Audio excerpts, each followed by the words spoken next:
This afternoon, Donald Trump, frantically smashing every knob and every lever at his disposal, is urging the American people to pay no attention to the man behind the curtain. Because while at times his ability to warp the truth and conjure false realities for his supporters has felt like wizardry, this hour, these smoke and mirrors are right there in front of us. According to the very latest Reuters Ipsos poll, Trump's approval is scraping along at 33%. That number is the lowest it's been at any point in either of his terms for the second such survey in a row. No surprise, he's even pulling the old Wizard of Oz routine on his poor polling, insisting it's all fake, the stuff of radical left Democrats designed to demoralize Republicans. But tall tales can't change reality for him or anyone else. Part of it has to do with the wholly unpopular standoff with Iran, and there's fresh data to share with you on that topic in a few moments. But first, consider this. Today's developments related to another war he started, the trade dispute with Canada. This morning, Canadian officials went public with their plans for retaliation. Watch. Today, I'm announcing that Canada will match the United States tariffs dollar for dollar, rate for rate. The terms proposed by the U.S. administration were uneconomic, unfair, and ultimately unacceptable. They asked too much of Canada and offered too little in return.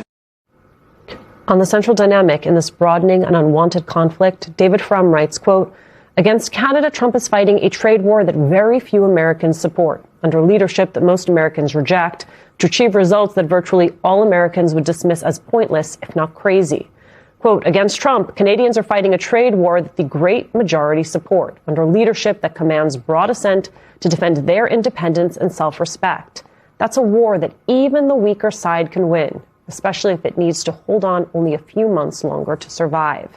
In the face of that disparity and a bankruptcy of actual ideas, Trump's doing the hocus pocus thing again in the form of a photo posted to social media with Lake Ontario crossed out and Lake America emblazoned in tacky gold letters. Joining our coverage, staff writer at The Atlantic, video podcast host David Frum is here. Also with us, Media Matters for America President Angela Corazon. Molly is still with us. David Frum, at what point do Americans get sick of all the winning? Well, you're seeing a little light over my right-hand shoulder. That is the sunshine glinting off Lake Ontario, as it's still called by all who border the lake. One of the things I think that needs to be emphasized in that clip you just ran is that the damage that this trade war is doing to the United States is not done primarily by Canadian retaliation. It's done by the tariffs themselves. And let me give you a very concrete example. Aluminum is a product that goes into just about everything, from beer cans to home appliances, aircraft, the industrial roofing. About a quarter of America's aluminum comes from Canada because America doesn't produce enough and never will. Aluminum is densely consuming of electricity. Canada is a superpower in electricity. The result of these tariffs on Canada are that manufacturers in Japan pay about $3,000 a ton for aluminum. Manufacturers in Europe, the UK, pay $3,000 a ton for aluminum. In the United States, manufacturers pay $5,000 a ton for aluminum. That's not because of anything Canada did. That's because of what Trump did. I just wonder, Angelo, how quickly that reality catches up with him. It depends on who you're talking about and which earth you're on, because obviously in the larger context, most Americans, it's going to catch up really fast. People are going to feel it almost immediately. The part that I was surprised by, though, was how the rest of the right-wing media is reacting, because you think that there'd be a little bit more skepticism, especially now. Maybe they wouldn't attack him. I didn't expect that, but that they wouldn't be so excited about this. And that's the part that I found weird, is that in the last day, since this is all sort of unfolded, the larger right-wing media ecosystem is fully behind him. And in fact, and it's not just that they're behind him, they're even pushing a larger narrative to make it make sense. They're basically turning Canada into China. It's the only way that they can try to make this make sense.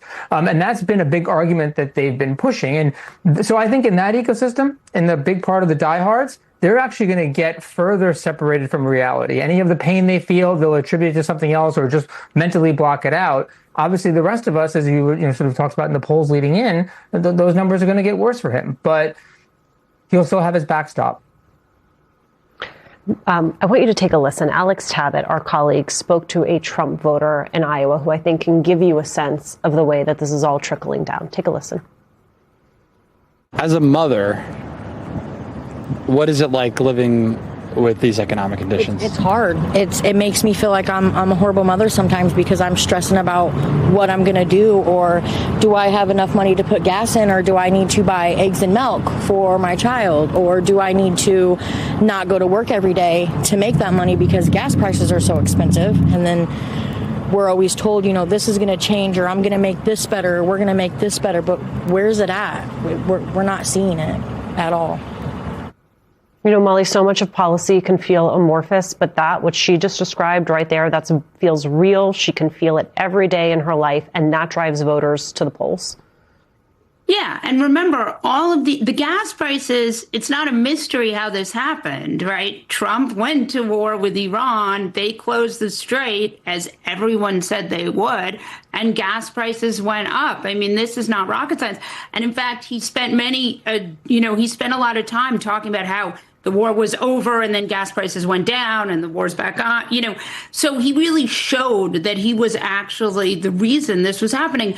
But I think what I'm so struck by is that we're cruising into the midterms and he's decided to go to trade war with Canada when the states that he desperately needs to win, Michigan, Maine, Alaska, have gubernatorials and Senate races, and they are states that, Michigan especially, trade a lot with Canada. People are going back and forth all the time.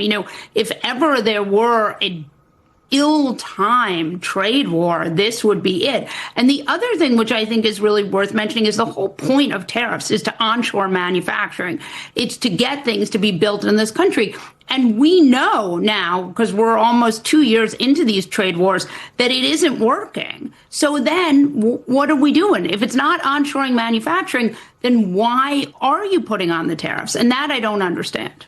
I want you, David Frum, to pick up on the argument Molly is making here, because now you have the vice president being dispatched to Maine to carry the president's water. You have Susan Collins running as far away from them and their disastrous trade policies as she possibly can. You're watching that with candidates all over the country, including in Montana. I mean, I just wonder how much running room, how much distance these candidates are going to be given to put between themselves and this administration. How much running room they're given, I don't know. How much running room they will take is up to them. Think of that poor woman in Iowa. 30% of Iowa's exports as a state go to the Canadian market. It's not just Michigan and Ohio that are heavily Canadian dependent. It's all kinds of states. And if that woman goes shopping, and if she is down shrinking her food budget and looking for cheaper alternatives, if she buys spaghetti for her family, that's probably made from durum wheat that probably came from Canada. So these are intensely integrated markets. It's like fighting a trade war with Canada is like dropping the anchor through your side of the boat, hoping that the water will stay on the Canadian side of the boat. But this is an integrated continental market, and Americans suffer when the trade relationship with Canada suffers too. It is interesting to me that they have not been able to reorient themselves as a party or as a media apparatus to this new reality. I want you all to take a listen. This is Abdul El-Sayed on Fox News just last night. The issue that people are worried about is not that somehow somebody's going to come and push Sharia law on them. The issue in Michigan is people are worried about how they're going to afford their gas. You guys love to play this culture war game where you use these words that sound really foreign to avoid actually having to talk about the issues that everyday people like to talk about. Should men play women's sports? I'm running for U.S. Senate. Jesse, it's insane. I'm out here trying to take on like the healthcare crisis in big pharma, and you're asking me about who gets to play what sports. It's silly. You seem a little naive, Abdul. I give you credit for facing the music, but some of the stuff's just straight up wacky. You know you didn't ask me about?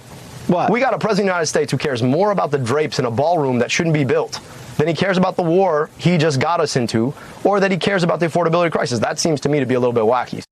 Angela, I would say that they're off message, but they don't have an economic message. No, they definitely don't have one at all. And, they're obviously going to be all over the place. And I think it sort of ties in a couple threads here. One, what Molly was referencing before, like, why is Trump doing this now? It's almost like he's acting like a guy that isn't concerned about any of the political or democratic checks or realities that typically govern a democracy, right? He doesn't seem to care. And then to your larger point about them not being able to reorient, it's across the ecosystem. It's not just Republicans, but as you saw in that interview It's the rest of the traditional right-wing media ecosystem. Large parts of the other ecosystem, podcasters, people that are frontline, that sort of have to rely, or they're one step closer to their revenue models, they're a lot more adaptable because their bottom line gets affected much faster. But with Fox, this segment could have been something that happened 15 years ago on Fox News. Subject-wise, the way that they played it out, 30-minute interview where they sort of mine it for 90 seconds of content that they then run endlessly over the next day or two to sort of reinforce the narrative about scary socialism that they are always sort of trying to sort of work their audience up into a frenzy. And for them, unlike some of the other stuff, it's calibrated. It's calculated to distract and deflect from, as you know, the one thing they desperately don't want to be talking about, which is the economy.